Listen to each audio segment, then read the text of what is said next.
5% మాత్రమే ప్రజలకు ఈ సచివాలయాల ద్వారా సేవలు అందుతా ఉన్నాయని చెప్పి కనీసం ఫీల్డ్ యాక్టివిటీ చేసి అక్కడ ఉన్నటువంటి పాట్ హోల్స్ని ఫైండ్ అవుట్ చేసేటువంటి పరిస్థితి కూడా లేదు. ఈ సచివాలయాలు పూర్తిగా పనిచేయట్లేదు అనేటువంటి భావన ప్రజల్లో ఉంది. సచివాలయాల మీద ఈరోజు మాట్లాడే అవకాశం ఇచ్చినందుకు ధన్యవాదాలు. ముఖ్యంగా ప్రభుత్వ సేవలను వ్యవస్థలను సమర్థవంతంగా పనిచేయడానికి ఏర్పాటు చేసినటువంటి సచివాలయ వ్యవస్థ ఈరోజు ప్రజలకు మరింత పారదర్శకంగా జవాబుదారీతోనూ ఉండాల్సినటువంటి అవసరం ఉంది. రాష్ట్రంలో 15,000 సచివాలయాలు, అందులో 1,26,000 మంది సిబ్బంది పనిచేస్తున్నటువంటి పరిస్థితులు ఉన్నాయి. కానీ 2022-23 ఒక సర్వే జరిగితే ఆ సర్వేలో 5% మాత్రమే ప్రజలకు ఈ సచివాలయాల ద్వారా సేవలు అందుతా ఉన్నాయని చెప్పి నాటి ప్రభుత్వంలో చెప్పడం జరిగింది.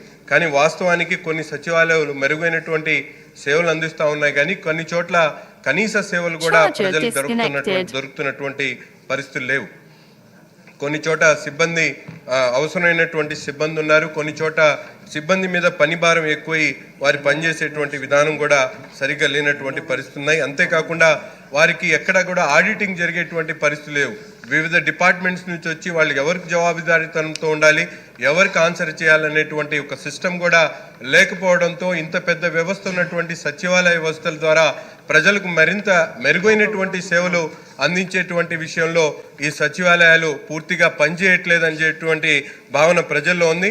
ముఖ్యంగా ప్రజాప్రతినిధులు గతంలో హౌసింగ్ డిపార్ట్మెంట్కి సంబంధించింది కానీ, అలాగే ఎంఎస్ఎంఈ సర్వేలు కానీ, అలాగే కుట్టు మిషన్లు కానీ, అభివృద్ధి కార్యక్రమాలు కానీ, ప్రభుత్వం చేస్తున్నటువంటి సంక్షేమ అభివృద్ధి కార్యక్రమాలు జరుగుతున్నటువంటి సర్వేలు కూడా ప్రజాప్రతినిధుల దృష్టికి కూడా ఈ సచివాలయాల సిబ్బంది కనీసం తీసుకుని వచ్చేటువంటి పరిస్థితి లేదు. కాబట్టి ఈ సచివాలయాల సిబ్బంది మీద ప్రత్యేకమైనటువంటి ఆడిటింగ్ ఏర్పాటు చేసి తప్పనిసరిగా ప్రతి ఒక్కరు కూడా ప్రజలకు జవాబుదారీతనంతో పాటు ప్రజాప్రతినిధులు కలిసి పనిచేసేటువంటి విధానాన్ని రూపకల్పన చేస్తే బాగుంటుందని. ఎందుకంటే 1,26,000 మంది సిబ్బంది ఈరోజు ప్రభుత్వం కింద పనిచేస్తున్నప్పుడు ప్రజలకు మరింత ఉన్నతమైనటువంటి సేవలను అందించేటువంటి కార్యక్రమం అందరం కూడా చేయొచ్చు అని చెప్పి, ముఖ్యంగా సచివాలయ సిబ్బంది ఎవరైతే పనిచేస్తూ ఉన్నారో గ్రామ స్థాయిలో, వార్డు స్థాయిలో, అటువంటి వారందరూ కూడా ప్రజాప్రతినిధులు కనుసైగల్లో వాళ్ళకు అవసరమైనటువంటి కార్యక్రమాలు ఏదైతే ముఖ్యంగా సర్వేస్ జరుగుతూ ఉన్నాయో, పేద ప్రజలకు అవసరమైనటువంటి కార్యక్రమాలు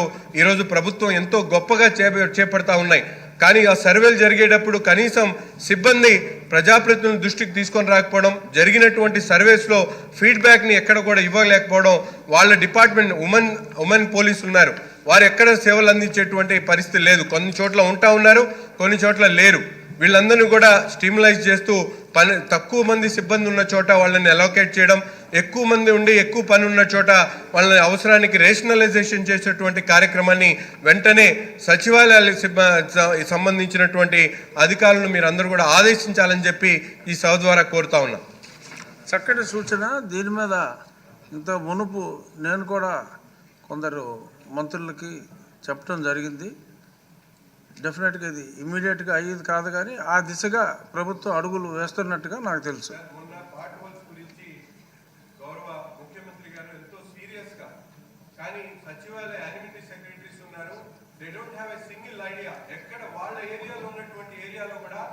కనీసం ఫీల్డ్ యాక్టివిటీ చేసి అక్కడ ఉన్నటువంటి పాట్ హోల్స్ని ఫైండ్ అవుట్ చేసేటువంటి పరిస్థితి కూడా లేదు.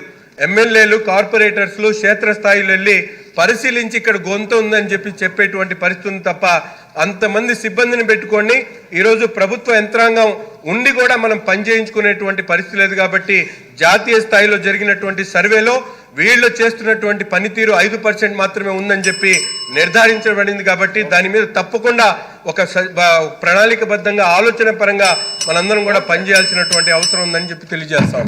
బోండా ఉమా గారు.